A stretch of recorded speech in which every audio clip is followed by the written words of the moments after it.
예레미야 42장 1절에서 6절 말씀입니다.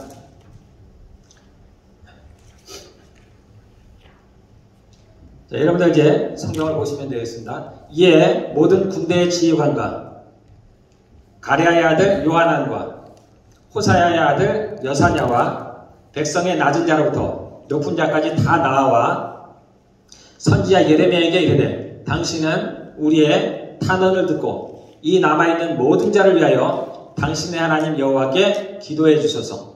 당신이 보는 바와 같이 우리는 많은 사람 중에서 남은 적은 무리이니 당신의 하나님 여호와께서 우리가 마땅히 갈 길과 할 일을 보이시기를 원하나이다. 선지자 예레미야가 그들에게 이르되 내가 너희 말을 들었은즉 너희 말대로 너희 하나님 여호와께 기도하고 무릇 여호와께서 너희에게 응답하시는 것을 숨김이 없이 너희에게 말하리라. 그들이 예레미야에게 이르되 우리가 당신의 하나님 여호와께서 당신을 보내사 우리에게 이르시는 모든 말씀대로 행하리이다. 여호와께서는 우리 가운데서 진실하고 성실한 증인이 되시옵소서.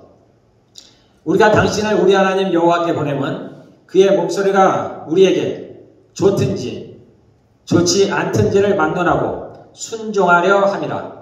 우리가 우리 하나님 여호와의 목소리를 순종하면 우리에게 복이 있으리이다 하니라. 네. 아멘. 네. 자, 이 시대가 언제냐면은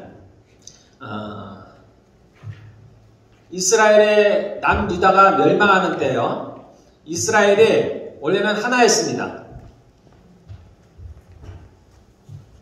애굽에서 나와서 가나안에 들어가서 이제 이스라엘이라는 나라를 만들었어요. 그리고 이제 처음으로 그 왕 국가를 만든 것은 사무엘 때입니다.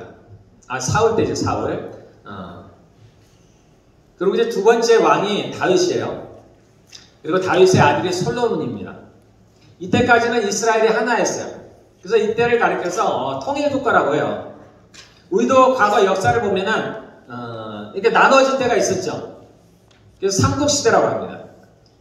그 후에 이제 신라가 삼국을 통일했잖아요. 그래서 이제 통일 신라시대라고 하는 것처럼 이스라엘도 이때를 가리켜서 통일국가라고 얘기합니다. 나누어지지 않았어요. 이스라엘에 12지파가 있었지만은 나누어지진 않았어요. 각각의 지파가 갖고 있는 땅들이 다르지만 하나의 나라였습니다. 그래서 왕이 하나였어요. 근데 솔로몬 이후로 이 나라가 두 개로 쪼개졌어요. 왜냐하면 솔로몬이 많은 처와 부인과 첩을 뒀어요.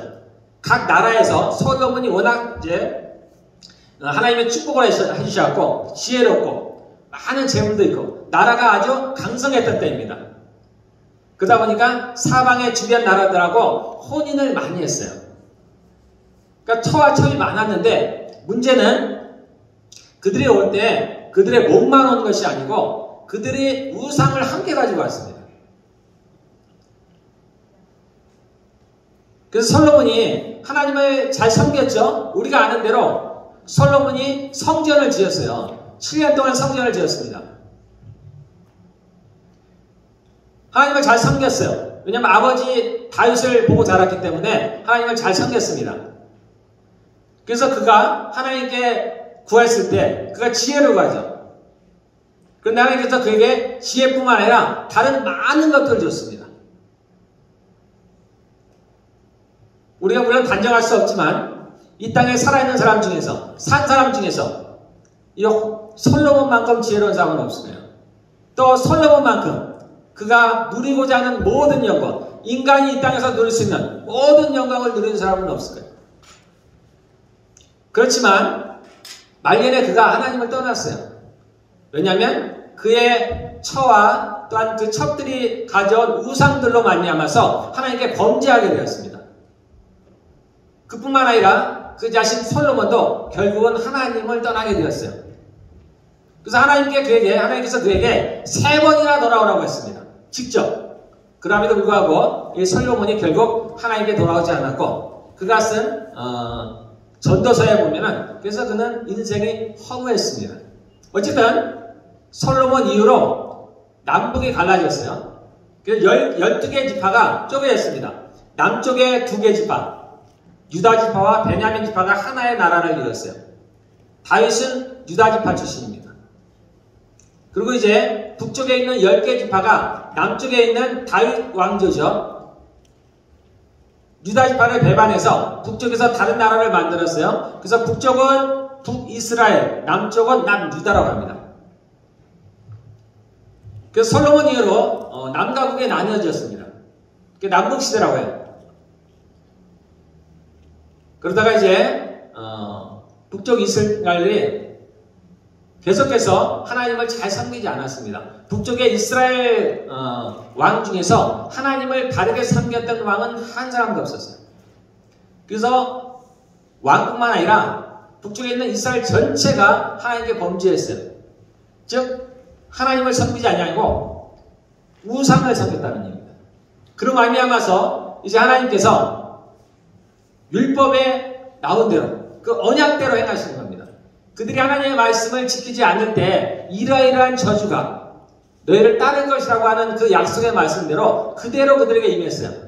그래서 그들이 이제 북쪽 아수르라는 나라에 멸망을 하게 됩니다. 그때가 언제냐면 기원전 722년이에요. 이때 활약했던 선지자가 이사야 선지자입니다.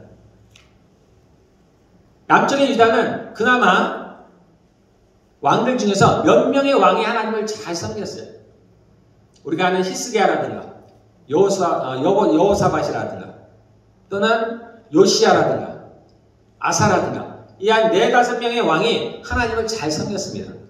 그렇지만 그 외 대부분의 왕들은 하나님을 섬기지 않고 여전히 우상을 섬겼어요.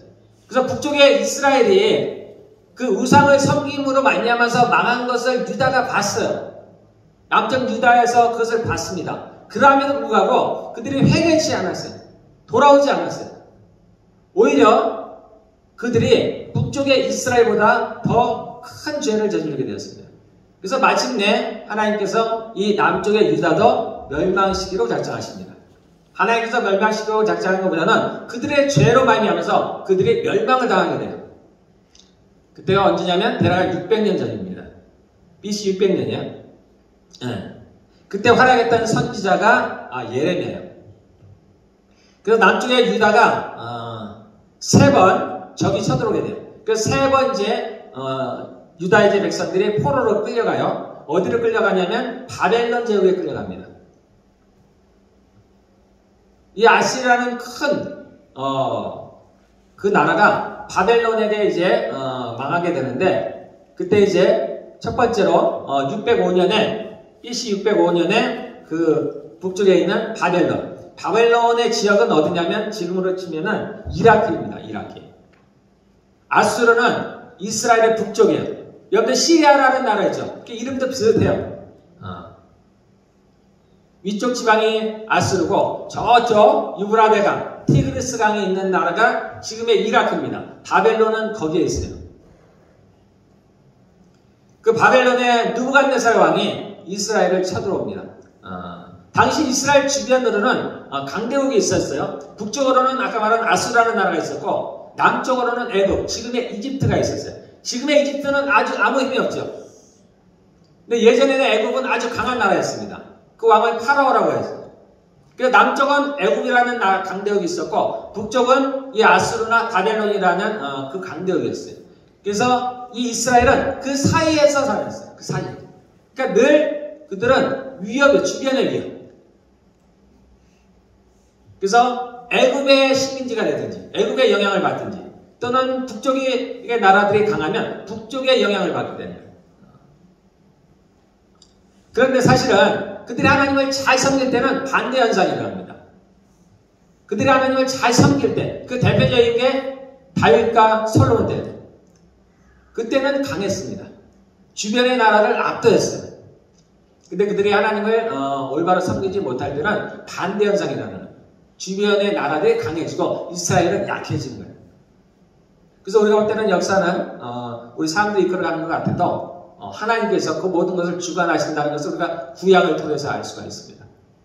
어쨌든 바벨론의 느부갓네살이 이스라엘, 즉 남쪽의 유다를 첫 번째로 쳐들어온 게 605년이에요.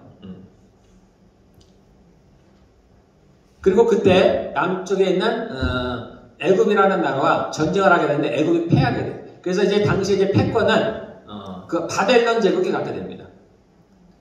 그래서 우리가 아는 대로 여러분들이 이제 다니엘에 보면은 예언이 나오죠.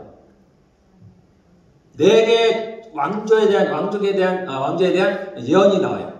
그래서 그 바벨론, 그 다음에 다음에 나타나는 왕조가 메대와 마사입니다.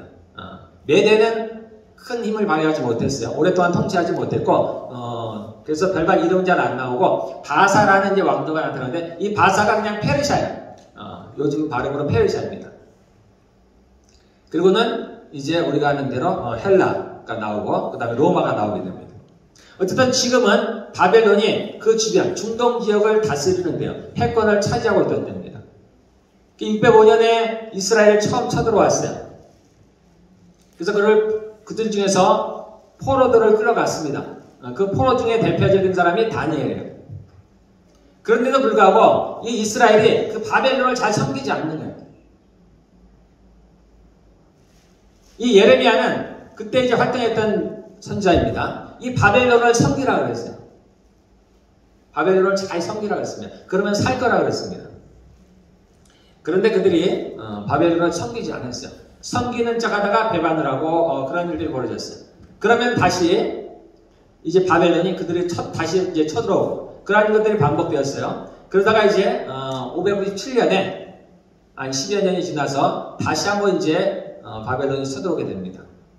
그리고 다시 두 번째로 이제 포로들을 끌고 가요. 그리고 이제 그들이 말을 들을 수 있는 왕을 세워놓게 됩니다. 이때 이제 왕들이 세 사람이 좀 주로 나오는데 엘리야김이라는 왕이 있고 그 다음에 여호야긴이라는 왕이 있습니다. 그리고 시드기야라는 왕이 있는데 시드기야가 이제 이스라엘이 멸망할 때의 왕이에요. 이 모두는 누구와 관계 있냐면 그 전에 요시야라는 왕이 있습니다. 여러분들 마태복음에 보면 예수님의 족보가 쫙 나옵니다. 거기에 보면 이제 바벨론으로 이거할 때 그때 여호냐라는 이름이 나와요. 여호냐. 지금 제가 얘기한 중에서 여호야긴이라는 왕인데 여호냐로도 불렸습니다. 그래서 엘리야김의 아들이 여호야긴이었고, 그 다음에 이제 마지막 왕이 이제 시드기야라는 이제 그런 왕입니다. 그 전에 요시야라는 왕이 있었는데 이 왕은 하나님을 잘 섬겼어요. 사실은 하나님을 잘 섬겼지만은 그 자녀들이 하나님을 잘 섬기지 않았어요.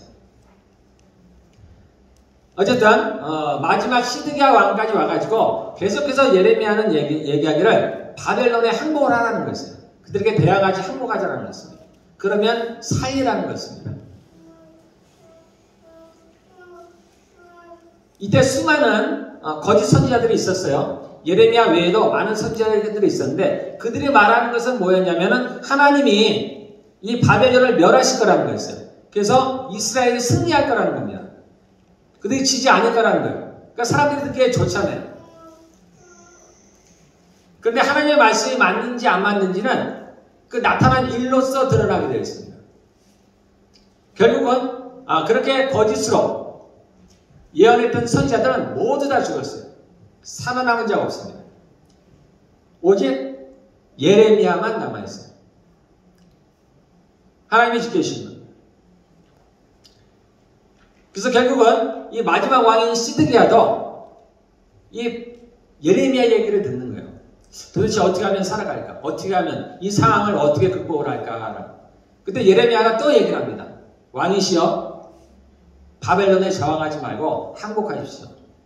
항복을 하면 목숨을 구원할 겁니다. 그리고 그 아들들, 자녀들도 살아날 것이고 괜찮을 거라는 거예요. 살아날 거라는 겁니다. 근데 이 시드기야 왕도 그 마음이 급합니다. 결국 이 예레미야 말을 듣지 않았어요. 그가 한 변명은 이겁니다. 만약에 내가 항복을 하면은 내가 바벨론에 항복을 하면은 이미 바벨론에 항복했던 많은 사람들이 이미 있습니다. 그러면 바벨론의 왕이 나를 그 사람들에게 넘겨줄 거다라는 거예요. 그러면은 내가 창피하지 않겠느냐? 그들에게 조롱을 받지 않겠느냐라는 거예요. 이 절체절명의 순간에서도 왕은 자신의 이제 체면을 생각합니다.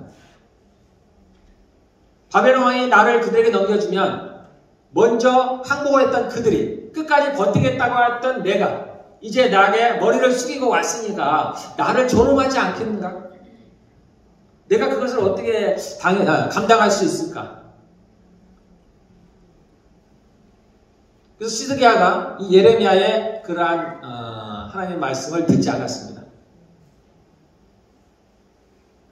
그리고 그로 말미암아서 예레미야의 예언대로 시드기야는 이제 그에게 사로잡혔는데 어떤 결과가 일어나느냐?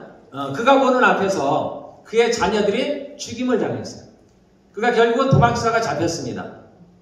그래서 그 바벨론 왕 앞에 그가 신문을 받게 돼요.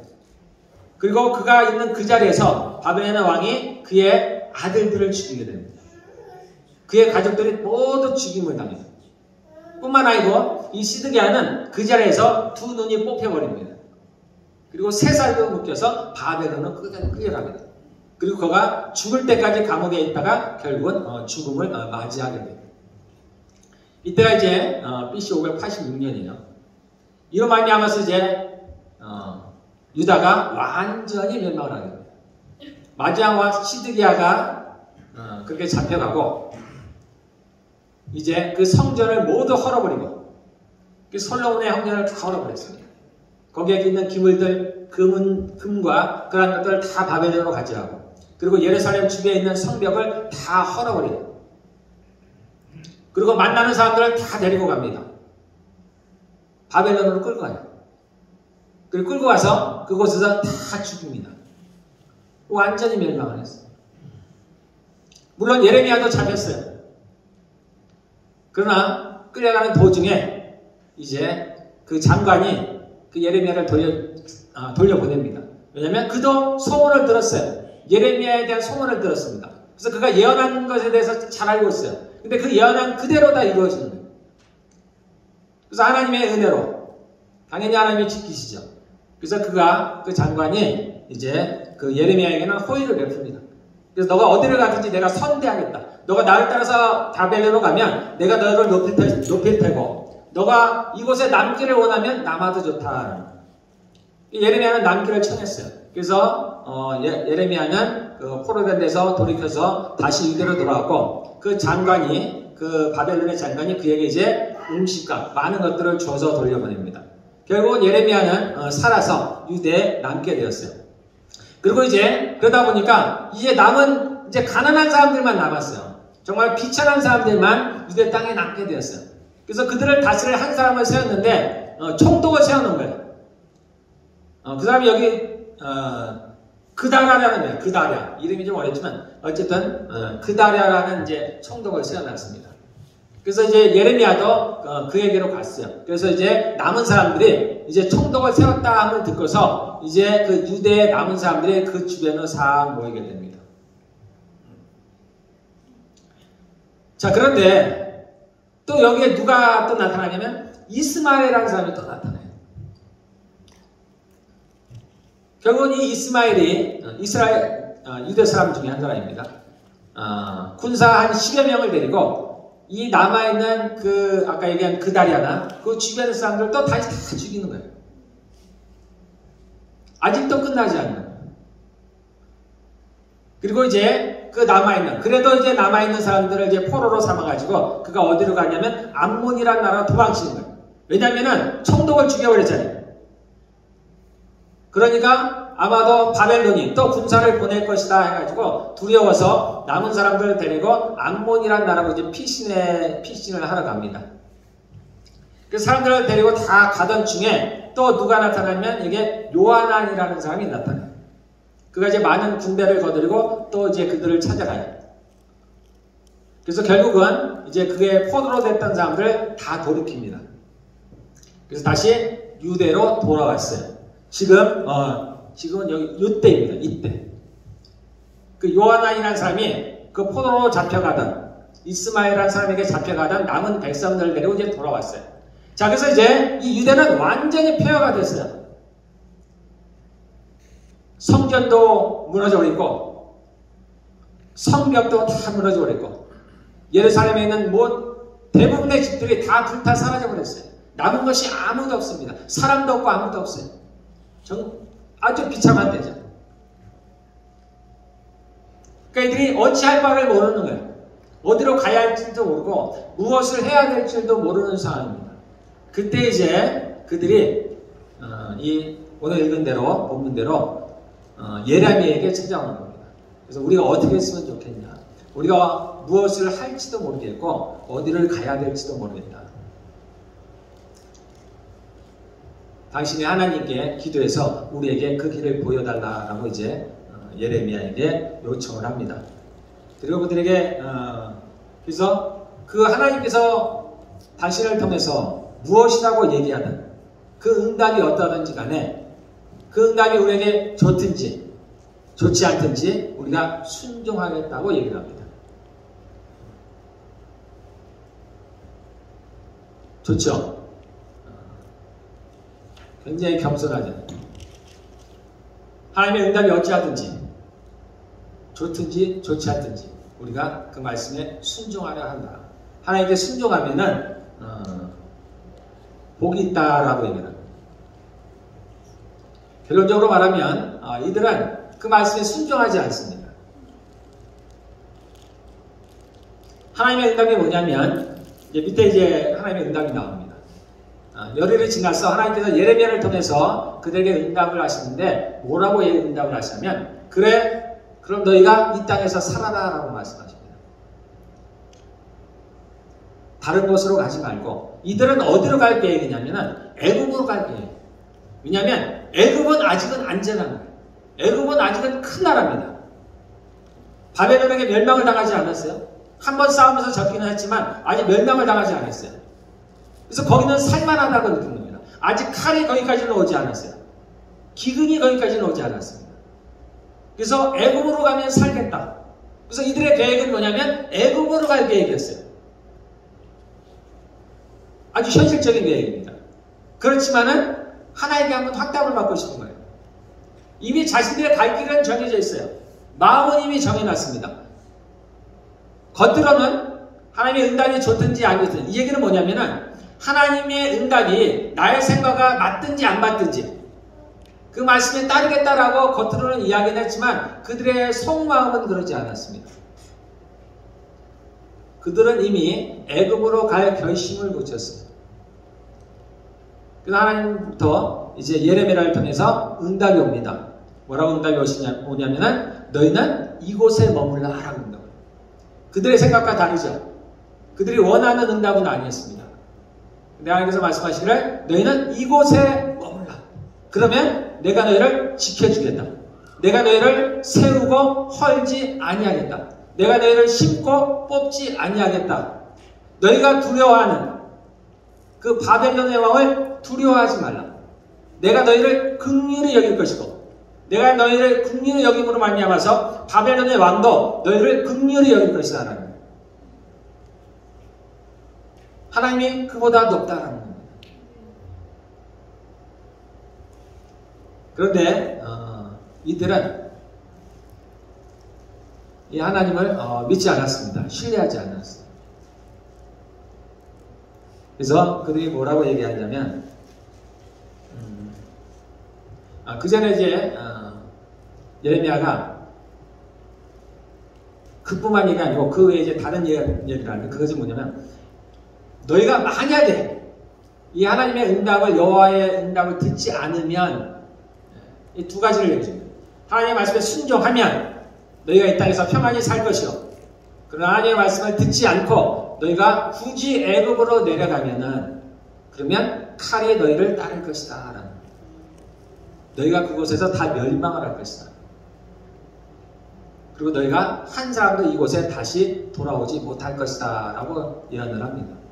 그리고 이 예레미야가 덧붙여서 뭐라고 얘기하냐면 나는 이미 너희의 마음을 안다. 너희가 하나님의 말씀을 순종할 것처럼 들을 것처럼 내게 기도를 요청하고 그렇지만은 너희는 스스로 속이고 있다는 거예요. 너희의 속이 어떠한지 않나요? 너희가 나를 속이고 있다는 거예요.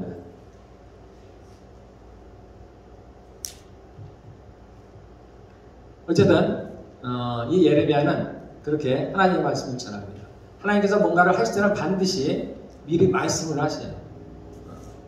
그리고 그렇게 될 때 그 말씀, 약속대로 이루어진 것을 알으라는 겁니다. 그래서 하나님께서 이 축복의 말씀뿐만 아니라 저주의 말씀도 같이 하십니다. 너희가 내 말을 들으면 이곳에서 안전히 거할 것이요. 너희가 도저히 살 수 없다고 생각하는, 위험하다고 생각하는 이곳에서 너희가 안전히 거할 거라는 거예요. 그러나 너희가 안전하다고 생각하는 그 애굽으로 내려가면 칼이 너희를 따를 것이다. 너희는 반드시 멸망할 것이다. 하나님이 약속을 하셨다. 반드시 멸망할 것이다.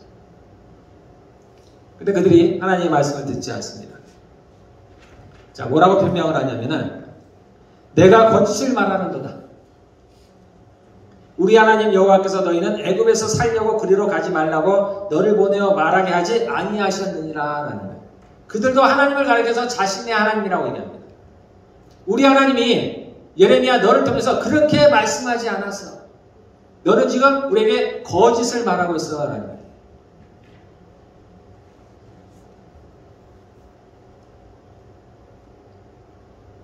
이 거짓 선지자들이 다른 이름으로 얘기하는 게 아닙니다. 다 여호와의 이름으로 얘기하는 거예요. 그들도 여호와를 섬긴다고 얘기하는 겁니다.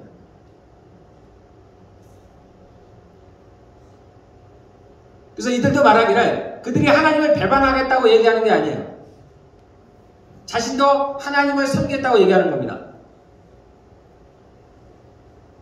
단지 그 예레미야에서 오는 말이 하나님께로부터 오지 않았다는 거예요.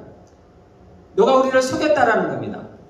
너가 우리를 속여서 이곳에 남게 하고 그래서 바벨론이 쳐들어와서 우리를 멸망하게 하려고 한다라는 겁니다.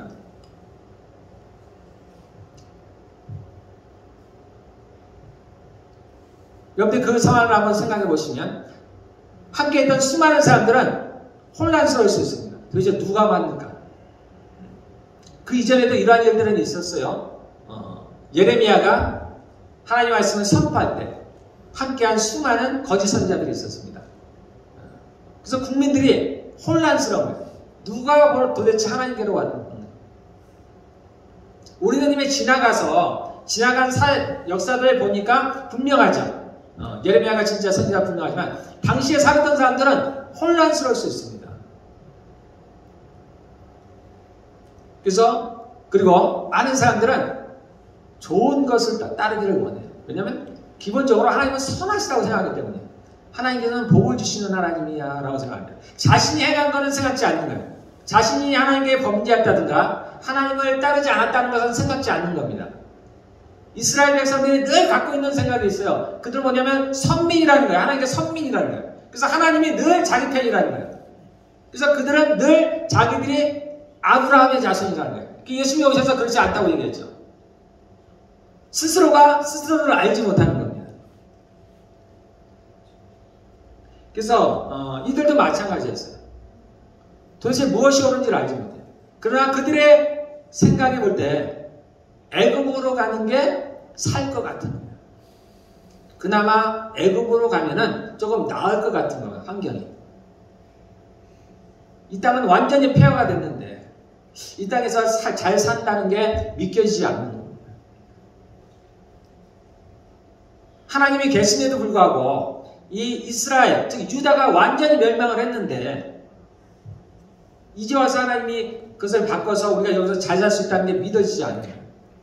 어찌됐든 그들은 이제 애굽으로 가게 됩니다. 예레미야를 끌고 가요. 그래서 이제 예레미야서가 거의 이제 마무리가 되어갑니다. 자, 이것을 통해서 우리를 한번 점검해 보려고 해요. 우리에게도 이런 것이 있지 않을까라는 겁니다. 그때나 지금이나 다르지 않습니다. 우리는 지금 이스라엘 역사를 보니까 분명하게 보이죠. 근데 그때 사람들이 자신을 못 보듯이 우리도 우리 자신을 못 볼 수가 있어요. 이들도 하나님을 섬긴다고 하는 사람들입니다. 우리도 다 하나님을 섬긴다고 얘기해요. 우리도 다 하나님의 말씀을 듣겠다고 하는 사람들입니다. 그래서 이들도 처음에는 뭐라고 했느냐? 좋든지 좋지 않든지. 그 하나님의 말씀이 내가 동의가 되든지 동의되지 않든지 그 말씀을 따르겠다라고 얘기해요. 말로 하는 겁니다. 근데 막상 하나님의 말씀을 들었을 때 자신이 동의가 되지 않으니까 그 하나님의 말씀을 하나님의 말씀으로 받아들이지 않는 거예요. 자신의 생각을 따라가는 겁니다. 우리의 삶이 바뀌지 않는 건 이와 같은 경우예요. 우리도 하나님의 말씀을 듣기를 원하는데 그 하나님의 말씀이 내 생각과 맞지가 않는 거예요.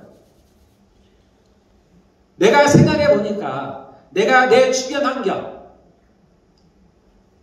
내 상황들을 보니까 이래야 할 것 같은데 하나님이 다르게 말씀하실 때 또는 나는 내 자신에서 이런 것 같은데 하나님이 다르게 말씀하실 때 동의가 안 되는 거예요.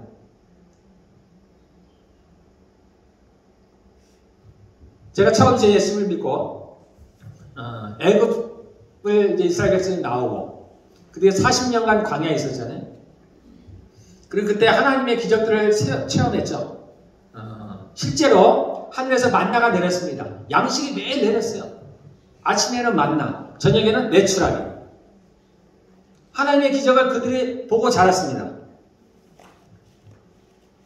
홍해가 갈라지는 그래서 그 사이를 건너왔어요. 매일 구름 기둥과 불 기둥을 봤습니다. 그런데 왜 저들이 하나님을 믿지 않을까? 저는 늘 궁금했어요. 궁금한 것보다 이해가 안 됐어요. 야, 저렇게 하나님의 기적을 보고 있는데 그것도 매일 다른 사람의 간증이 아니라 내가 직접 그 일을 겪고 있는데 왜 하나님을 따르지 않을까? 40년이 지나서 모세가 그들에게 얘기하죠. 그들이 광야에 살면서 하나님을 섬기지 않았다는 거예요. 매일 보고 있는 그 하나님을 섬기지 않았다는 거예요.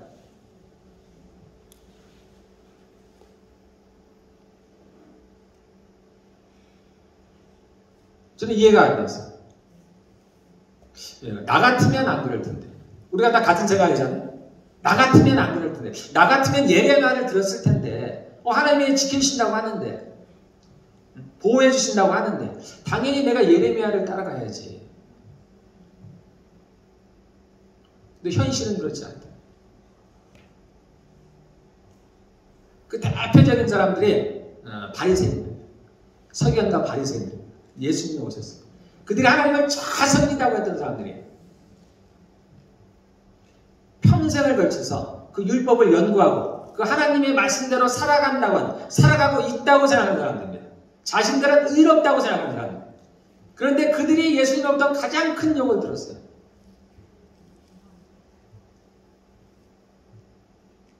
우리도 한번 봐야 돼요. 내가 정말 주의 말씀에 순종하고 있는가? 내가 정말 하나님이 원하시는 삶을 살아가고 있는가? 근데 우리는 다른 사람은 잘 봅니다. 주변의 사람들은 잘 봐요. 아, 저 사람은 이게 뭔가 잘못됐어. 아, 그게 아닌데 왜 저렇게 할까? 분명하죠. 우리 눈에 분명해. 근데 자기는 못 보는. 하나님이 어떻게 그렇게 만들어졌어요. 그래서 사람들이 자기 얼굴을 못 봅니다.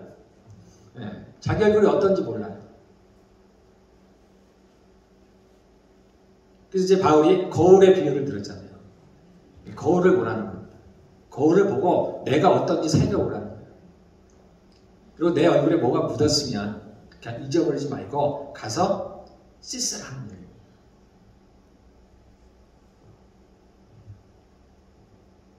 여러분들이 예배 때든 그 어떤 때든 그냥 내가 은혜 받았다는 걸로 내가 마음이 감동이 돼서 그것을 끝나면 아무 의미가 없습니다. 대부분 여기서 마치 예배가 은혜가 됐더라. 그 말씀이 내게 은혜가 됐더라. 그래서 마치 거울을 보고서 자신의 얼굴이 어떠한지를 알고 나서 그대로 다 잊어버리는 것 같다는 거예요. 성경은 이걸 뭐라 하냐면 자기를 속였다라고 얘기해요. 그것은 우리에게 아무런 유익이 없습니다. 정말 내게 좋든지 좋지 않든지 주의 말씀을 순종하겠다는 말씀. 그런데 정말 교회를 올 때 하나님 말씀을 들을 때 이러한 마음이 있어요. 오늘 무슨 얘기를 하나 또는 무슨 설교를 하나 설교를 잘했을까 못했을까 내게 감동이 오나 하나 내가 동의를 하나 이것을 넘어서서 이 중에 하나라도 하나님의 말씀을 가지고 내가 순종해야 되겠다. 내가 그 말씀대로 한번 살아봐야 되겠다.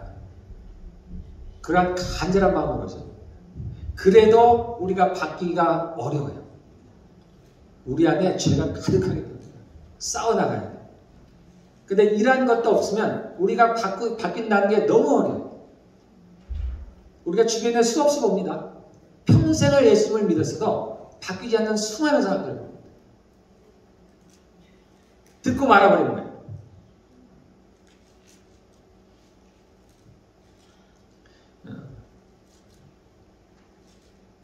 여러분들 오늘 얘기로 이제 여러분들 마음을 한번 바꿨으면 좋겠어요. 그래서 내가 하나님 말씀을 정말 순종하겠다. 내가 정말 하나님을 믿는 믿음이 있는지 우리가 스스로 점검해 봐야 됩니다. 이들이 혼란스러울 수 있죠. 혼란스러울 수 있습니다. 우리는 지금 쉽게 분간이 되지만 당시의 사람들은 혼란스러울 수 있어요. 그러면 분간을 해야 돼요. 정말 그 말씀이 하나님께로부터 온지 아니면 정말 예레미야가 거짓을 말하는 건지 분간을 해봐야 됩니다. 그런데 이미 분간이 됐어요. 왜냐하면 그 이전에 거짓을 얘기하던 거짓 선지자들은 다 죽음을 면치 못했습니다. 다 죽었어요. 예레미야만 남아있는 거예요. 그러면 그것으로 증명이 됐어요. 그럼에도 불구하고 그들이 예레미야를 믿지 못한 겁니다. 왜냐하면 그 안에 갖고 있는 그들이 진실하니까 진짜 하나님을 찾지 않아요. 예수님이 말씀하십니다. 누군가 하나님의 뜻을 행하려 오면 내가 진실로 하나님의 뜻을 행하려고 하면은 그 말이 하나님께로부터 온지 아닌지를 분간할 수 있다는 겁니다.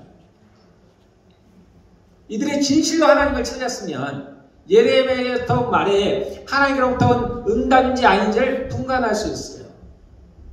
근데 그들은 진실로 하나님을 찾지 않았다는 겁니다.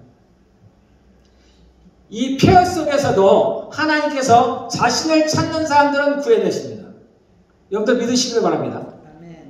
이 마지막 때 우리가 두려워하는 것들이 있죠. 이 마지막 때 큰 환란이 올 거라는 걸 많은 사람들이 이야기합니다. 그때 나는 괜찮을까? 내가 그 환란 가운데서 견뎌낼 수 있을까?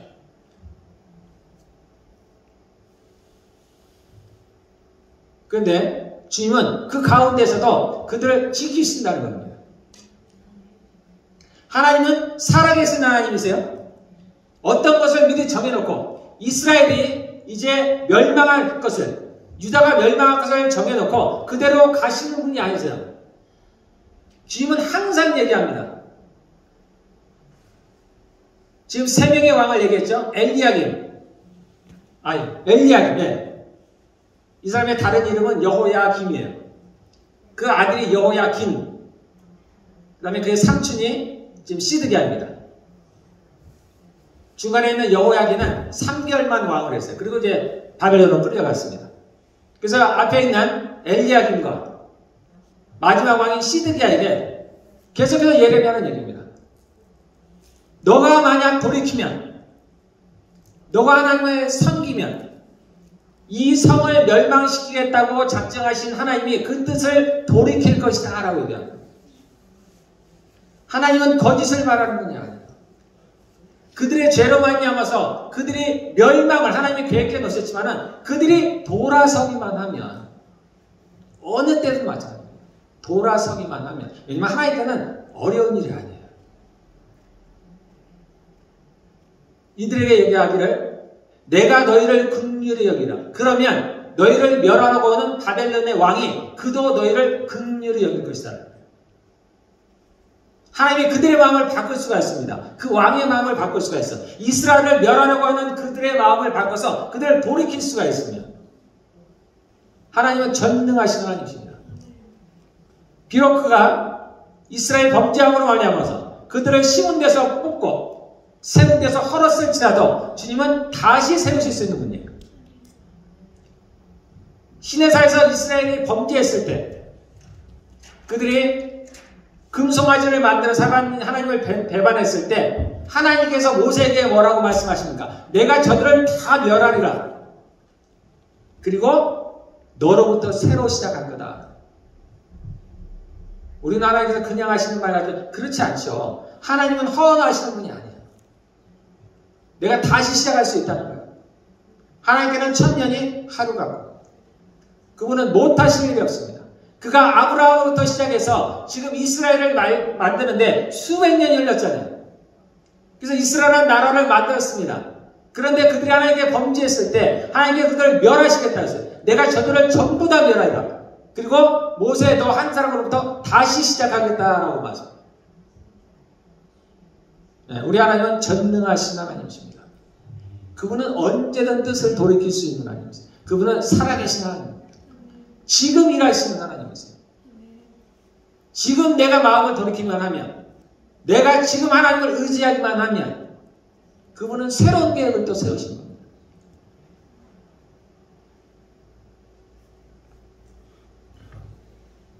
여러분들은 두려워하지 않으시길 바랍니다. 많은 사람들이 이제 마지막 때를 두려워하고 있어요.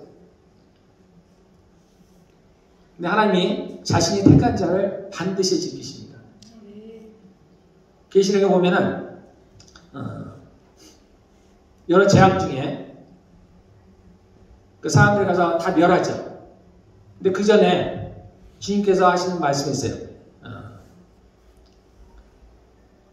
이마에 하나님의 인침을 받으자 그들은 건들지 말라고 명하십니다.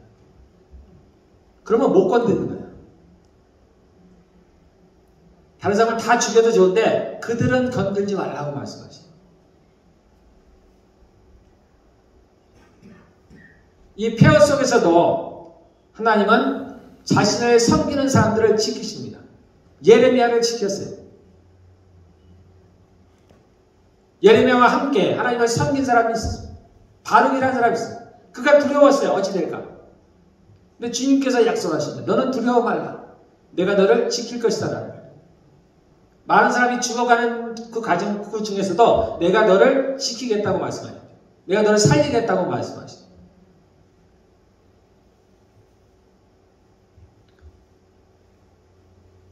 그들이 바벨론에 끌려갔어도 하나님께서 자신을 섬기는 사람들은 세웁니다. 그들을 지키십니다. 그들에게 평강을 주십니다. 하나님께서 우리에게 늘 하시는 말씀은 한 가지입니다. 두려워 말라라는 거예요. 두려워 말라. 그리고 나를 신뢰하라는 거죠. 하나님을 신뢰하라는 거예요.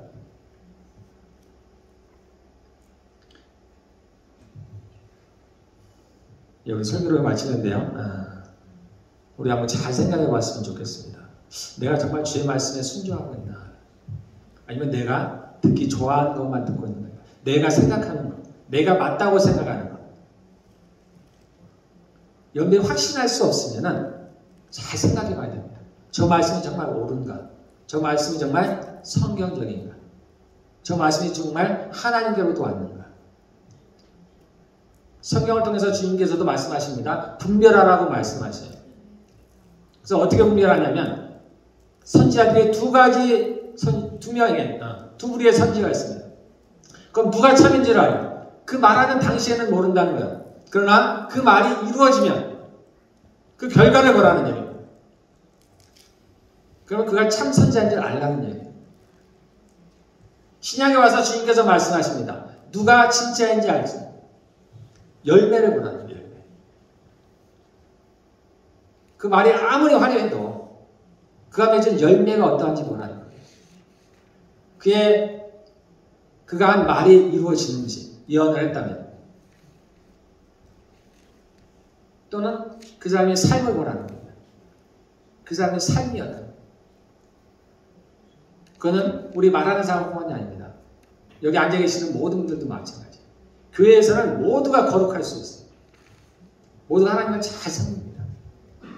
이걸 속이는 건 어려운 일들이 아니에요. 그러나 열매는 바꿀 수 없다는 거예요. 겉이 아무리 화려해도 그 가지가 아무리 무성해도 그 잎이 아무리 많아도 열매를 못 맺히는 건 아니라는 거예요. 그건 가짜라는 거예요. 그 가지가 말라버려도 그 나무가 말라버려도 초라해 보여도 열매를 맺는 게 진짜라는 거예요. 다르게 얘기하면 내가 어떤지를 보고 싶으면 내 안에 열매가 또는 내게 열매가 있는지를 보라는 겁니다. 내가 누구를 닮고 있는지, 내 입에서 선한 말이 나가는지, 내 입에서 다른 사람을 세우는 말이 나가는지, 나에게 온유함이 있는지, 내가 자녀들을 어떻게 대하고 있는지, 하나님 말씀대로 한번 보라. 내가 그렇게 하고 있는지, 자녀를 노엽게 하지 말라고 했잖아요. 그럼 내가 자녀를 노엽게 하고 있는 그 말씀을 한번 비춰보라는 겁니다. 아내를 사랑하라고 했잖아요. 그럼 내가 아내를 사랑하고 있지 않나? 그것을 한번 판단해 보라는 겁니다. 남편에게 순종하라고 했잖아요. 그럼 순종하고 있지 않나? 보라는 얘기입니다. 여기 사람처럼 다른 핑계를 댈 수 있어요. 아니, 저 사람은 저렇게 하지 않는데, 저 사람이 이렇게 했기 때문에 여러 가지 상황들을 댈 수 있습니다. 근데 성경은 그런 게 없죠. 이유가 없습니다. 그걸로 판단하지 말라는 거예요. 내가 어떻게 하고 있느냐, 상대가 나에게 어떻게 하느냐에 따라서 내가 어떻게 하고 있느냐, 내가 이웃을 사랑하고 있는지, 내가 사람들에게 복음을 전하고 있는가, 아니면 그 복음 전하는 걸 부끄러워하고 있는가, 내가 크리스찬인 것을 담대하게 자랑스럽게 드러내고 있는지. 우리가 함께 생활해도 정말 수년을 함께 살아도 저 사람이 교회 나가는지 안 나가는지 모르는 사람이 있어요.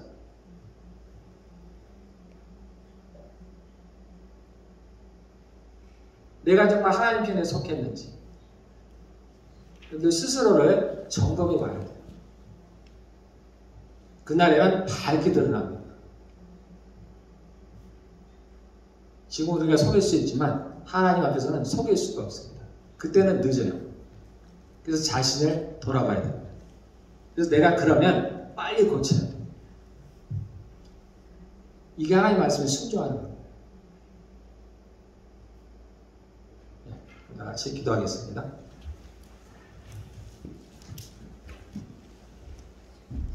하나님 말씀이 이거라면 내가 지금 듣기에 어려울지라도, 내 사안에 어려울지라도 정말 내가 주의 말씀에 순종하면서 나아가기를 바라겠습니다. 여러분 한번 결단해 보시기를 바라겠습니다.